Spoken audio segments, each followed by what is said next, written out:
Welcome back, and look who's here. It's Rick Bozich. The man. The man, the myth. Always excited to see you. Glad you could come talk sports with us. We got a lot to talk about this morning. Yes, we do. In the Pacers sports staying world. alive. How about that? Yes, really exciting. We also want to talk about baseball, Sure. U of L. Incredible run for them. Where do we go from here? Like, who's coming back? Yeah. Who's maybe leaving? What do you think? That's a great question. They're asking every school in the country. Tennessee, as you know, won the national championship last year. I saw one of their best pitchers has already gone in the portal. Most good players usually do that. It's like sampling what your market is. You go in the portal and find out what somebody will offer you.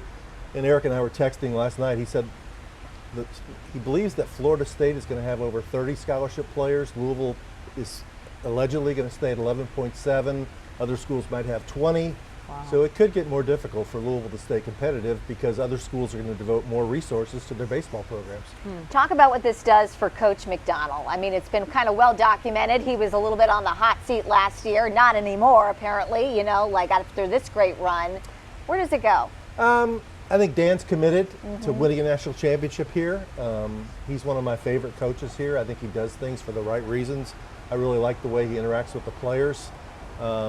He was frustrated because they had players decommit last year because they thought Louisville was going the wrong direction. He proved this year they can win again.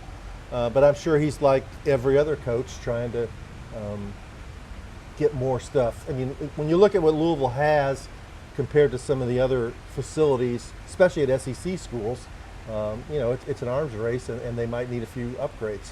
What does an appearance in the College World Series do for a team?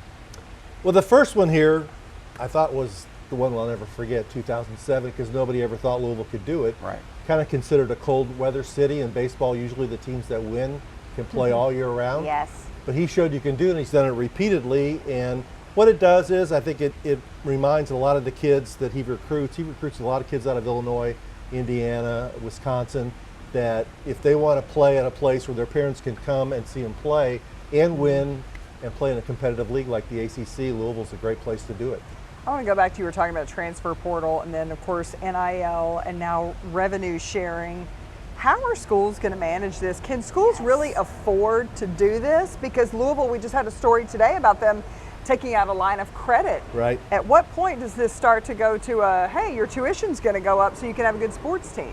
That's a great question. That's a question I think everybody is asking and should be asking. I mean, Kentucky also announced they're going to be running a $31 million deficit over the next 2 seasons, and they've got SEC money behind them. So I don't know whether it's going to be higher ticket prices. They're going to try and get more television money. Sadly, one thing that I think might happen is some sports that are, quote, non-revenue sports maybe transition to club status where, there aren't scholarships. If you want to, I'll pick out what it would be field hockey or track and field or cross country, whatever. You can come, we'll have a team, but there's no scholarships. Can we ask you about the Pacers Game 7? Sure, you can ask me anything. Do you think, can they pull it off? That's Sure the they big can. question, right? I mean, they've been great on the road throughout the Yeah. whole playoffs. They beat the Cavaliers 3 times in Cleveland. They beat the Knicks, I think, 3 times in New York.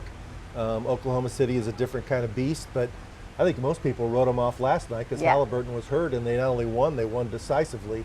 One game, it's just like the NCAA tournament championship game. One game, play your best, you win.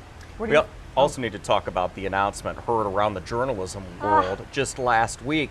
Somebody is leaving the business. Mr. Bozich, Retiring. congratulations. Well, thank you very much. I'll say this, thank you, and thank all you guys. Thank everybody here at WDRB for making me feel welcome over That's 13 easy. years. When Eric and I first came here from the newspaper business, we were like, we're not sure how this is going to work. But it's been a tremendous, tremendous opportunity, and enjoyed every interaction with you, Lindsay, and Candace and Chris and Jude and Mike, and he never got me in the hallway, Keith, with the Scare fest. never got me. I avoided coming in early in the morning during the month of October. Watch out for Jude too, though. He had a phase where he would just jump out from behind vending machines in the middle of the day just to scare us. He makes this you're not noise. off the It's a hook yet.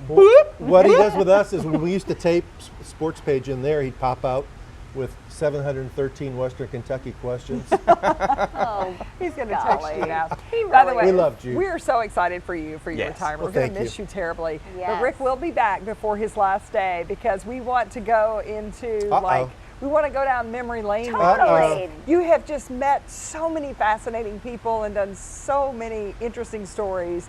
So be thinking about your I favorites, will. most I will. memorable. You went to Bobby Knight's house. Yes, I did. You have to have some stories from that. Oh, I you do. have Yes, to. he I don't know. does. Is it going to be a 2-hour segment or It what is it? As long as you Figure it out. Jude,